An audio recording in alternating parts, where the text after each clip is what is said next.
Look, great day's work today, Lee. You're in a high pressure situation now until you get going again tomorrow. May I ask what you might do tonight to take your mind off things? Well, actually, I'm not in a high pressure situation because I'm going to go and have dinner, and I'm so good with a knife and fork now that I don't feel any pressure at all. But I'll think about, winning the Open Championship tonight at some stage, I'm sure. I don't think there's anything wrong with that. Picture yourself holding the claret jug on the final green and see your name at the top of the leaderboard. But, when it comes down to it tomorrow on a tee off around 3ish, I should be in the same frame of mind as I was today. I didn't feel under any pressure today and felt nice and calm out there and in control of what I was doing.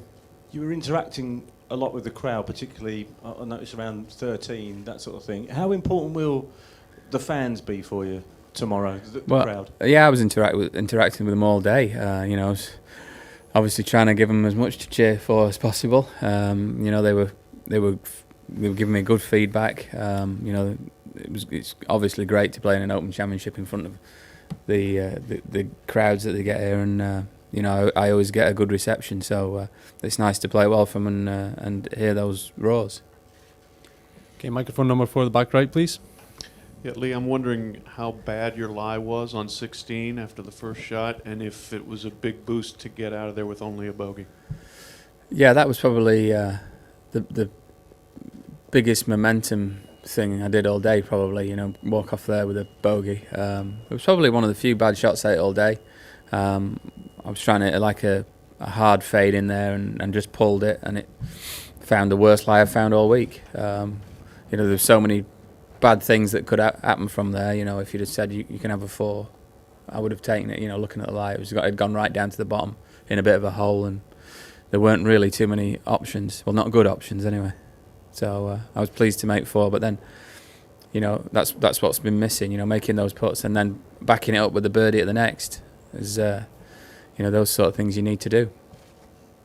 Okay, microphone number 1 at the front, please. Lee, you've had your hand full of close calls and chances in majors and been there. I wonder what you will draw from those tomorrow and how much better equipped you think you are for having gone through those times. Well, I've had lots of chances. Sometimes I've played well, other times I've not played so well. Although I can't really remember, playing that poorly. Obviously had a chance at Turnberry in 2009 that I messed up a bit. That I can fall back on, just getting out of the zone there and worrying too much about what other people were doing and not focusing on my own game. But, I've had lots of chances. I felt like I played well when I had a chance at the Masters, and Phil had a great round. It's some good shots, probably one of the shots of the year out of the trees there. So I know what it takes, even though I haven't won a major championship. I know what it takes to win one, and it's just a case of going out there tomorrow and having the confidence in my game, which I have got, and putting it to the test. Okay, microphone number 3, right on the left. Lee, one's a serious question, one's not so serious. Have you ever putted as well as this over a period of 3 or 4 days, 3 days? And what will you be having for dinner tonight?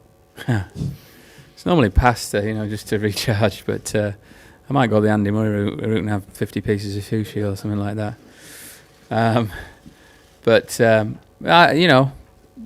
I've won 40 times. You don't not put well winning that many. I put nicely this week. I've got a key and that I'm thinking about, and I'm rolling the ball well. It's starting on the line that I pick, which is nice to see. Okay, Phil on the right here. Lee, you mentioned on TV that something that players don't like to say, but try and treat tomorrow as it is just another 18 holes. Yeah. In some senses, can you just expand on that? How you try and treat the process? Well, like I said earlier, you try and picture yourself winning the Open Championship tonight, but then forget about it tomorrow and go and tee off down the first and focus on it in the middle of the fairway with that first tee shot, and then go from there. The way this golf course is set up, it is a very strategic golf course. You've got to plot your way around it. Most major championships are like that.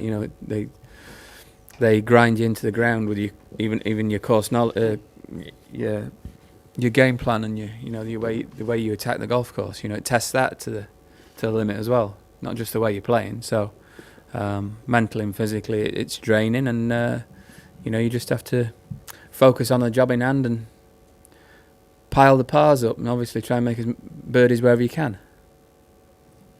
Okay, we'll go right over to the left. Tim, number 3, please. That fantastic putt at the 5th, Yeah. that rattled in. Mm. Did you intend it to go at that pace? I intended it to go in.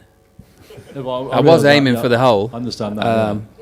But no, I mean, I hit 2 good drivers to get to there. I mean, I don't know how many people have knocked on that green in 2 today, but, you know, I left it in a good spot. And it was one of those putts that, with it being so obvious, you know, it was I had to sort of feed it up the hill and then it would come down and it'd probably finish somewhere near. But it was obviously nice to see. It's a bonus when those go in, but you get it online and you get it at the right speed every now and again, they do go in. So It was the right speed. How does that rank amongst your all-time best putts? well, it was a nice one to hole at that point, you know, after bogey in the 3rd and then making a good par at 4. It was good to get some momentum going. Okay, microphone number 4, Mike at the front right. Lee, obviously the Scottish weather's identical to Florida when you were over there. How significant do you think that move to the States was, and are you now reaping the benefits of it? Well, little did I know when I moved to Florida that I was acclimatising for the Open in Scotland. I'm just too smart for myself. But obviously, we'd have to move the whole family to Florida for 4 tournaments. You know, I wouldn't do that. But we decided, you know, for other reasons, just to change, to go and live in Florida. But, you know, I'd hope that, you know, living in that kind of climate and having access to the great golf courses and faster greens and stuff like that, than practice facilities, that it was going to help my game. And, you know, so far this year I've contended. You pick out the big tournaments, which, you know, are so far for me this year, the Masters, the Players, the US Open and the PGA Championship at Wentworth. I've contended in all of them. So.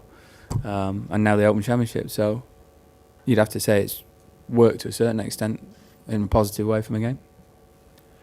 Okay, number 1 right at the front left here.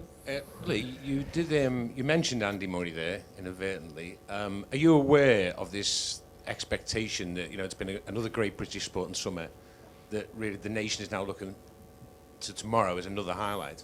Well, hopefully I can give it, but, you know, the pressure comes from the expectation that I put on myself, not. I was trying to explain earlier on to somebody that, you know, I don't really live my life outside in. I don't live it and run it according to what other people think. I do live it the other way around. So I have my own ideas and, you know, my own dreams and my own plans.